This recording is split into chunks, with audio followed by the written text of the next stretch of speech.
we have to do patient teaching is what we've been discussing um, regarding some kind of chronic issue or disease process.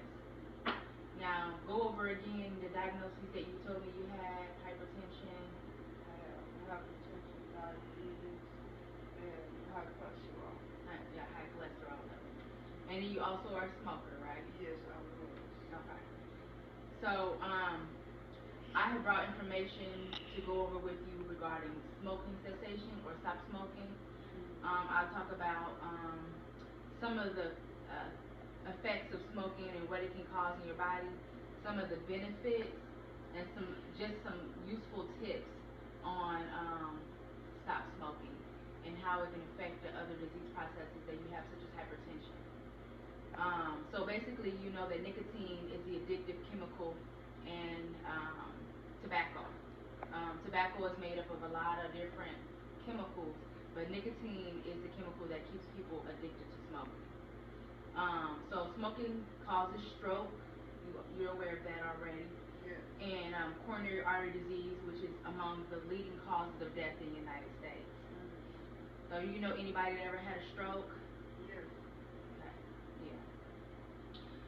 So the reason for that, smoking damages the blood vessels, and it can make them become thickened and more narrow, which will affect your blood pressure as well, since you have hypertension.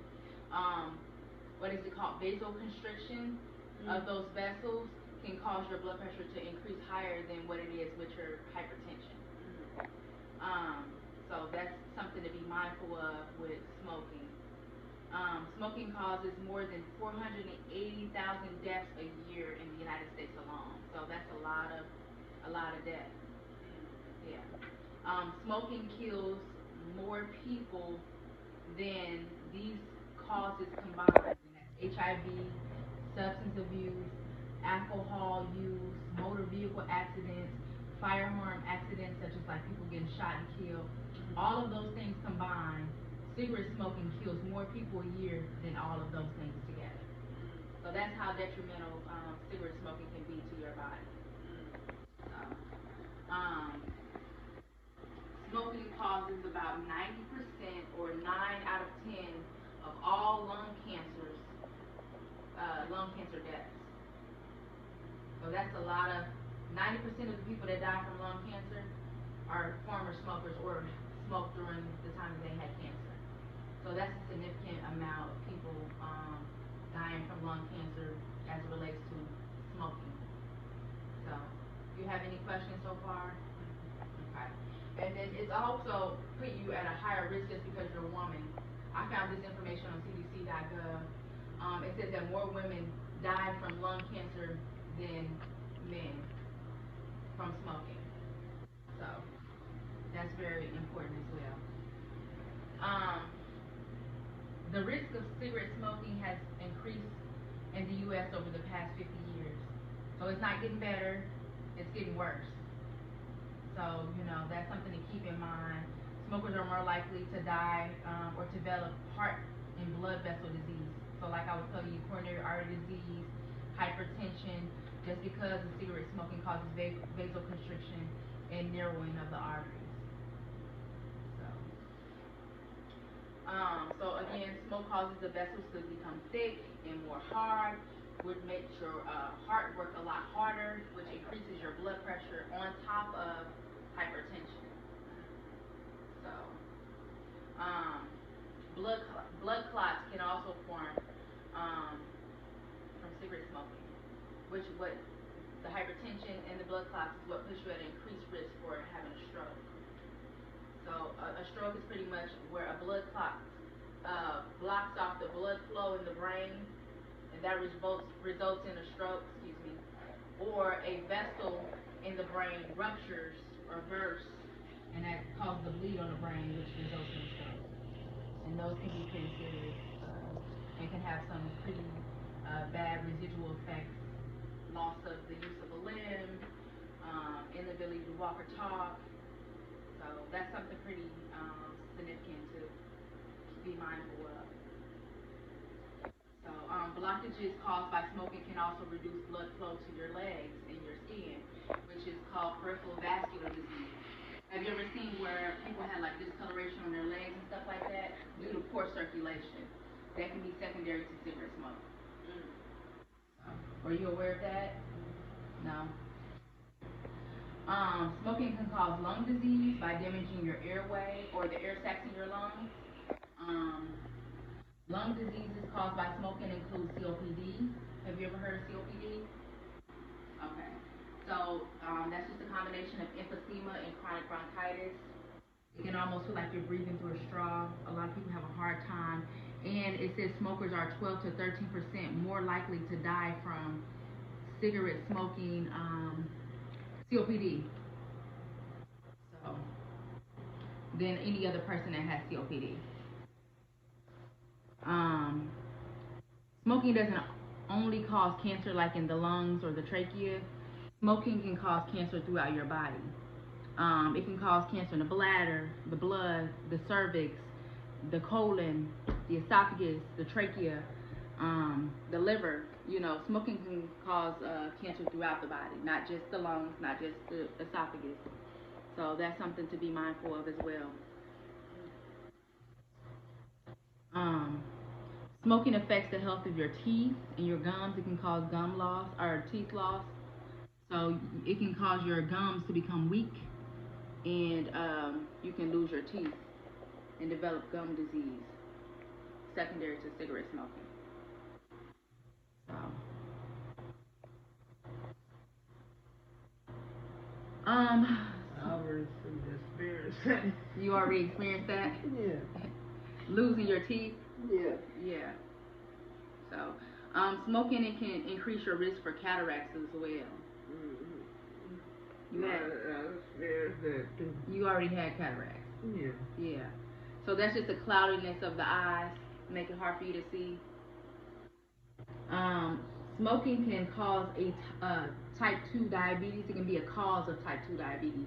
And smoking can also make it hard for you to control your diabetes. Were you aware of that? No. Yeah. So, and you are diabetic as well. Yes. So you should be mindful of that, because if you're trying to control your blood sugar and smoking is making it more harder for you to keep a tight glycemic index, which can impair like your healing, you might want to stop smoking. And it can also weaken your immune system and cause inflammation in the body. So those are all the effects of smoking, and I know that sounds terrible, but I'm gonna go over some benefits of stop smoking.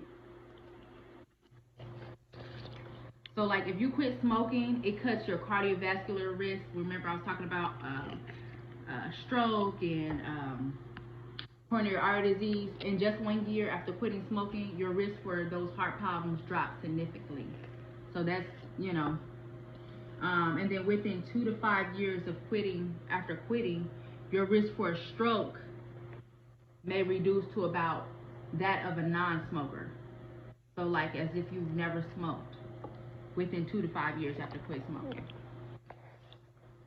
And then if you quit smoking, your risk for cancer of the mouth, throat, esophagus, and bladder decreased by 50% within 5 years.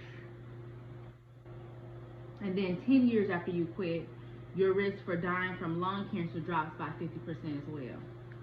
So those are some significant improvements just by stop smoking. So again, I got this information from the cdc.gov. You can look the information up yourself. So, I have information that I can share with you. I wrote a lot of this stuff down just so you would be able to use it. Okay, that would be good. Thank you. So, no problem. And I know that smoking is hard. I know you may experience like cravings, anger, anxiety, mood swings, weight gain, frustration. But I do have some helpful hints to kind of help with that. So one thing, like when you're trying to stop smoking, you want to avoid other smokers, because when you have a bad habit, you have the tendency come back, Layla. Sorry about that. You have the tendency of wanting to smoke. So if you're around people that smoke, automatically you want to smoke. Involve yourself in activities, because a lot of times when we have idle time, and we're not doing anything, we want to do that bad habit. So in your case, it would be smoking. Layla, please hold the camera. Right. In your case, it would be smoking. Um, so you might want to find something else to do, maybe exercise, read a book, something to distract your mind from the smoking. And then you can also use substitutes like hard candies, sugarless gum. They even have like some nicotine gum, stuff like that that they sell over the counter, or you can get a prescription for to help with stop smoking. Um, um, Try to avoid habits that trigger you to smoke. So like if you drink coffee and coffee makes you want to smoke, you might want to try something different. So, Layla, please step back. I'm gonna drink my coffee. Yeah, well, have a support group too. You might want to have a friend that you can phone um, that can give you the encouragement that you need to stop smoking. So, and then there are some non-nicotine replacement therapy. Like you told me you tried Shantex before. How did that work for you? Well, it's working pretty well. Okay. Yeah. Well, they also have another drug called Wellbutrin. If that didn't work, that you could try. Um, oh yeah. Do you have any questions or anything? No. No. Nothing to say. Did No. you feel like you? I felt like I learned a lot. You did. Yeah, it was very educational for me. I know I need to quit, and I know, the risks and the benefits better. Hearing it one on one, and you supply information for me to read up on it for myself. So I know what I need to do now. Yeah. Mm-hmm. Well, again, this is going to be used for my class for informational purposes, and thank you for allowing me to educate you regarding this issue. Okay.